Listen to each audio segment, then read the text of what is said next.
Yung so for today's video, magpapalit tayo ng ceramic bushing ng Pitts Bike dito sa stock natin ng NMAX version 3. So natanggalan natin yung outer cover, yan. So maluwag na rin yung mga tornilyo natin. Yan. Maluwag na lahat yan. Tapos syempre yung airbox. Tally gaming muna tayo. Yan. Para matanggal natin, maluwagan natin lahat ng tornilyo dyan. Tapos mode nga pala doon sa Pitts Bike. Meron na rin tayong tornilyo. Papalitan na rin natin yung mga tornilyo sa cover. Kasi yun yung mga madaling masira, madaling bumilok. So papalitan na rin natin. So let's go. So yan, nabuksan na natin pang gilid natin. Yan. So stock pa yan. Wala pang isang buwan yung NMAX natin. So yan pa yun. Pero original pa lahat yan. Yan, may mga markings pa. So palitan lang natin ng maaga yung yung bushing natin na stock. Kasi na-experience ko sa Aerox ko yun.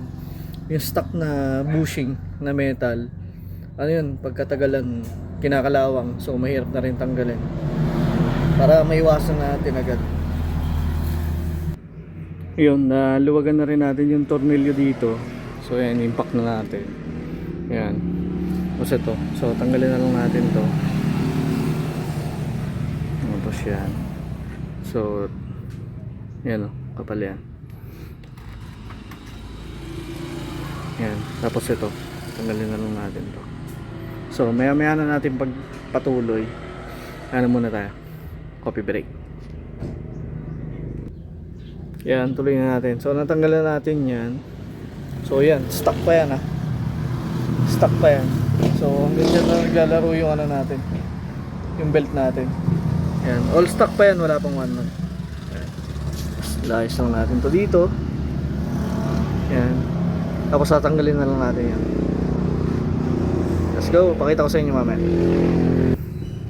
So natanggalan natin yung bushing na stock. So yan, may na siya. Medyo may build up na ng kalawang. So ito, less than 1 month pa yung yung unit ko, pero may build up na ng kalawang. Ayun makikita nyo sa loob. Ayun nagkaka-build up na. So as soon as possible, mas maganda mapalitan nyo agad to. Kasi yan, may mga gasgas na rin. Kasi pag ito kinalawang, tsaka yung shafting nyo, para sa sigunyal, mahihirapan ako yung tanggalin, unless last option nyo isisirain, weldingin yun, which is hassle pa, di ba? Kaysa magbaklas, magpalit na lang ng ceramic bushing. So timbangin na rin natin kung ilang grams to. Yan natin. So 94.6 grams. Then tiyan natin sa Pitts Bike. Yan, so medyo hirap magbukas kasi syempre hawak ko yung isa camera. So Pitts Bike yan. Yun. Ayan. So sobrang gaan niya. Sa ganyan pa lang, pag tinimbang mo siya sa kamay pa lang, sa tansya pa lang, sobrang gaan niya, tsaka ang ganda. Yan, so timbangin na natin. So ang layo. Yung stock 94.6, tas ito 34 lang, di ba? Tapos hassle free ka na, kasi after nun hindi na kakalawangin to, hindi ka na mahihirapan next time na mag-maintenance ka. Tapos yun nga, como ceramic nga siya, so less friction siya para doon sa shafting ng sigunyal. So mas maganda yung magiging ikot, di ba? Pang! Salpak na natin to. Yun pakita ko na lang sa inyo mamaya. So yun, nasalpak na natin yung ceramic bushing ng Pitts Bike. So di na natin masyadong na video kasi walang maghahawak. So pero yan, okay na siya, nasalpak na natin. Testingin na lang natin, bigyan natin ng feedback pag nagamit na natin. So pero so far quality lahat ng gamit ni Pitts Bike.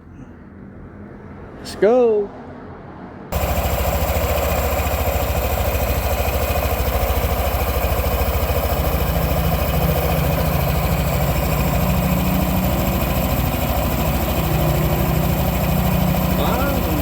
get it on! So yun, nasalpak na natin yung ceramic bushing natin na pitch bike ang gamit natin. Pitch bike number 1. Yan o. So balik na lang natin yung cover natin ng panggilid. Testing na natin. Let's go! Peace out, yeah.